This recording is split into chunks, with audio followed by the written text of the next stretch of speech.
On this channel, my hope is to bring people together, to reconcile the opposites, to get to the unconscious by understanding the tactics being waged on our minds. It's not left versus right like the mainstream media wants you to believe. It's much, much more. So Dylan invited me on his channel today to attempt to reconcile one of the most controversial, if not the most controversial subjects out there, which is pro-life versus pro-choice. The dialectic seems to loop in circles, and generation upon generation we try to tackle this issue and it seems like we end up in the same place.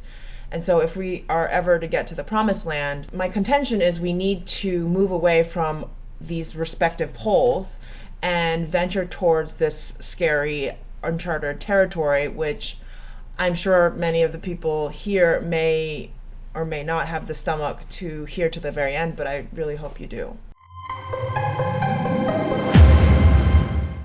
Welcome to Inverted World. My name is Dylan Roth, and today I have a special guest, my partner in crime and fiance, Kaoru Wang. And I wanted to bring her on because, as a couple, we have of course talked about what would happen if Kaoru were to ever get pregnant. Right, and it's something that I think all couples really need to discuss, is depending on where you are in your relationship. It's sometimes hard to broach these subjects, but it's something to think about. Before we get into it, if you're new to this channel, please be sure to subscribe and hit the notification bell for more content. Your support goes a long way in building the Inverted World community. Now, what prompted me to make a video about this is a story out of Nashville, Tennessee. This week, 6 pro-life activists were convicted of federal crimes in Nashville for demonstrating outside of an abortion clinic, but this protest took place nearly 3 years ago. The DOJ under Biden has increased prosecution of pro-life protesters outside of abortion clinics, and now more than a dozen protesters have been charged. Those cases included both peaceful protesters and activists blocking entrances to clinics, which is a violation of the Freedom of Access to Clinic Entrances, or FACE Act. So with this case in particular, these were protesters who were praying and singing hymns outside of an entrance to a clinic, but they were blocking access for women to be able to get an abortion. This was something that rarely occurred before 2021, and with only 1 or 2 cases happening annually for the past decade. These protesters are facing a maximum of 10 years, which is only absurdly that long because the DOJ is making this into a conspiracy to violate civil rights. It's not just simply trespassing or disorderly conduct, they are making this out to be a much more serious federal crime. Now here's the thing, while I would prefer to see a woman keep the baby, I don't think it's a very effective protest to keep a woman from getting an abortion by physically blocking an entrance. I don't really think that's winning any hearts or minds. Here's a picture of a man named Mario who has since passed away at 82 years old. Here he's holding one of 200 babies that he saved from an abortion. A car pulled up and the mother of this child said to him, "If it wasn't for you, my baby wouldn't be here." Alone, rain or shine, didn't matter if it was snowing, he would be outside in front of the same clinic in Toms River, New Jersey,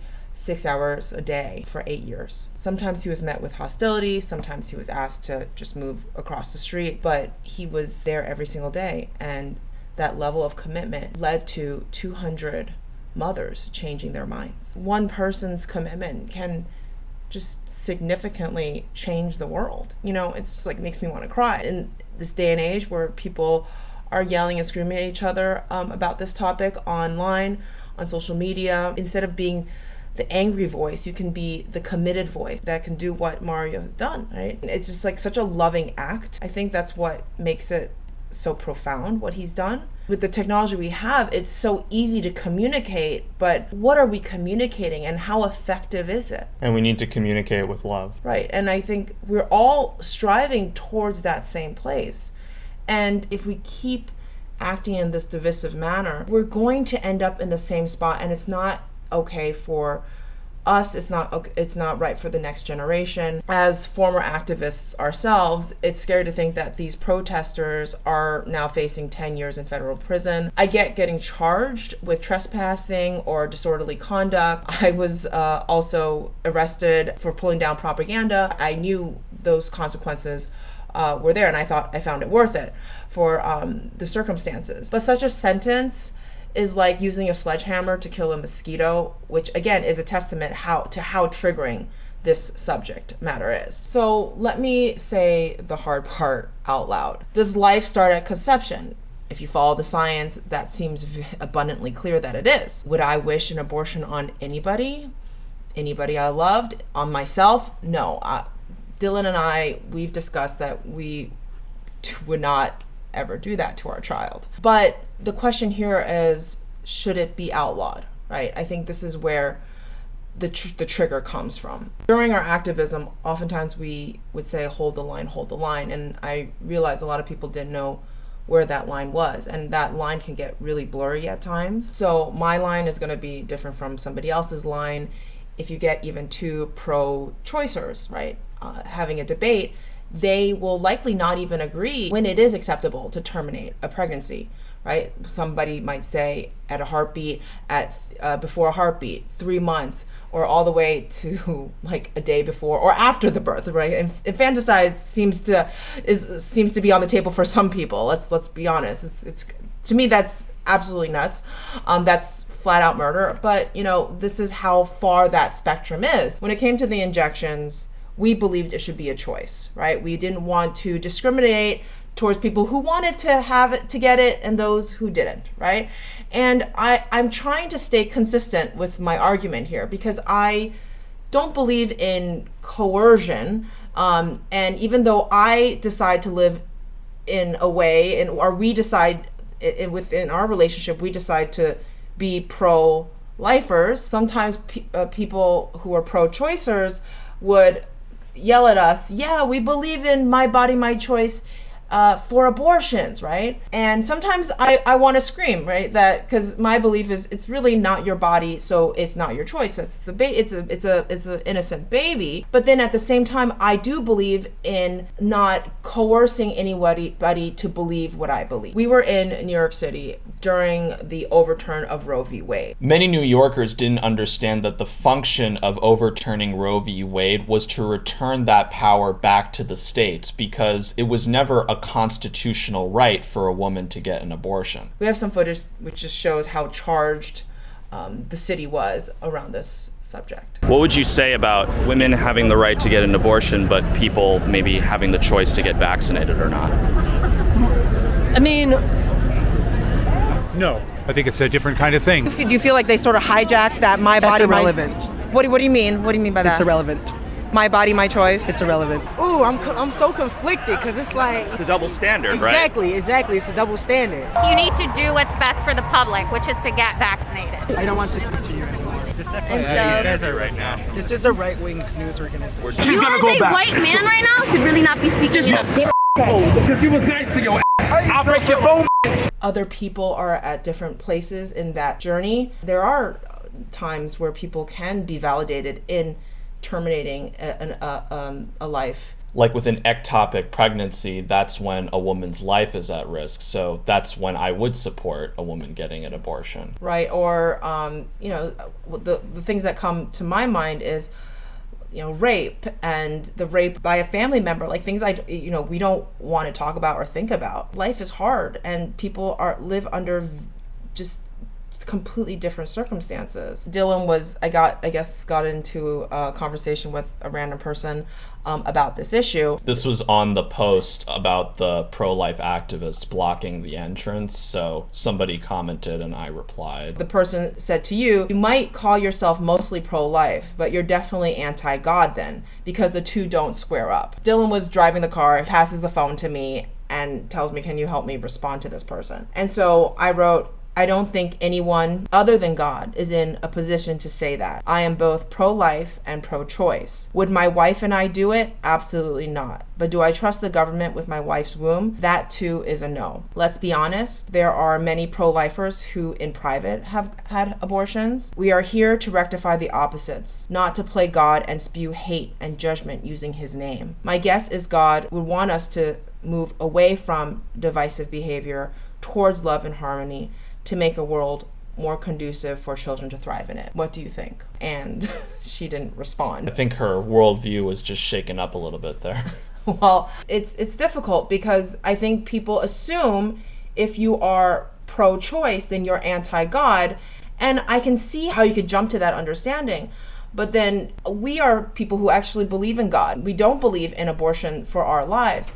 Yet at the same time, I do not, like, again, I don't want to coerce anybody to believe what I believe. For a long time, when I had more liberal views, I never saw anything wrong with abortion, but then when I became more conservative, I took a firm stance against it. I looked at Margaret Sanger's history and how her motives were rooted in eugenics and flat-out racism. She thought of birth control and abortion as a way to limit certain populations from growing, especially African Americans. She considered the black communities and the poor minorities living in slums to be feeble-minded people who shouldn't even be parents. She wanted to use eugenics specifically on African Americans to better the human race. The motivation that Planned Parenthood was built on still holds up today. In 2020, there were roughly 930,000 abortions in the US, and 39% were in the black community. For many years, it is consistently black babies that are aborted more than any other demographic. It actually reminds me of what they're doing in China too,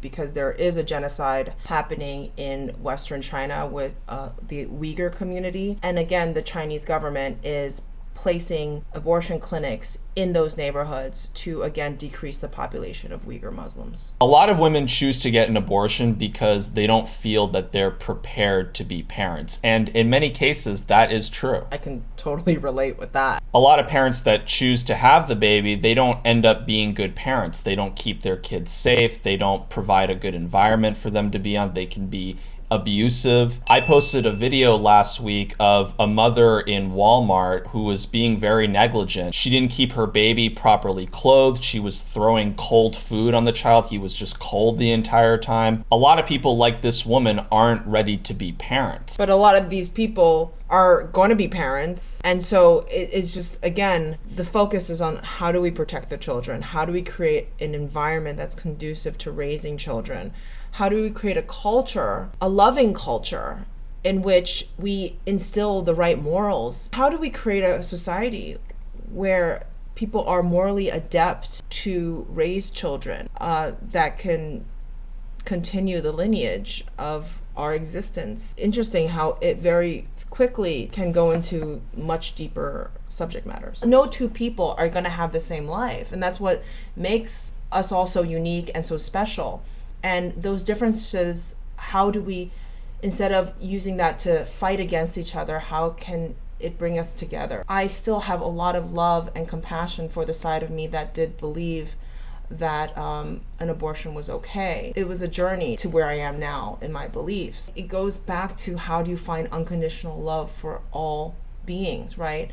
And if you want to take it to a biblical angle, we are all God's children, even those who are so far lost. Every person is on a journey. We're all here to learn life lessons. Coercion is just not the way. I don't believe in abortion, but that's my belief, and I'm okay that that's not yours. My mother also had an abortion. I know it's traumatized her, right? And it also makes me think how close I was to not being on this planet. Your father also was adopted, and his parents also debated whether to have an abortion, and to think if they did, that you wouldn't be here. I think the more we have conversations about it, the more we can come to better understandings and not stay resentful towards each other. Right. The resentment will really skew the most God-fearing Christian towards evil. The more we move away from just seeing everything black and white, not just the pro-life and pro-choice conversation, there are so many topics that have people so divided. And I think if we can move away from that, we can have more unity in this country, which I would rather see than just one side of the aisle winning. Just want to dedicate this video to Saint Mario. You know, not a lot of people know his story, but we wanted to honor his legacy because, I don't know, I think back to when I was more pro-choice. I can't help but think if I heard a story like that, that would actually win my heart. When I see somebody like Mario who's out there with such dedication each and every day, with that quiet and dignified strength and grace, that will hopefully move a pro-choicer to to also think about this whole subject matter. When I say my body, my choice, whether it's for an injection or whether it's for an abortion, I want to be consistent. I mean that across all spectrums. To say they're pro-choice and pro-life, I get that that's like not something any other channel is probably wanting to say, because one side or the other are going to go nuts. Well, I think if you've been watching my channel regularly, you know that I'm always trying to go beyond and get into those topics that are difficult for everyone to talk about. And I think for those of you that enjoy watching these videos, I hope that you're comfortable with being able to have these conversations instead of just canceling me. We're trying to get away from cancel culture and censorship and just listen to what other people have to say. That's the main purpose of this video, and I really appreciate you coming on, Kaoru, to be a different voice. Please let us know what you think in the comments below, and please be sure to like, share, subscribe, and hit the notification bell for more content. Thanks for watching Inverted World. Bye-bye now. You do have an obligation to continue your friendships with people who disagree with you. If we're going to be saved, it's going to be because we save ourselves.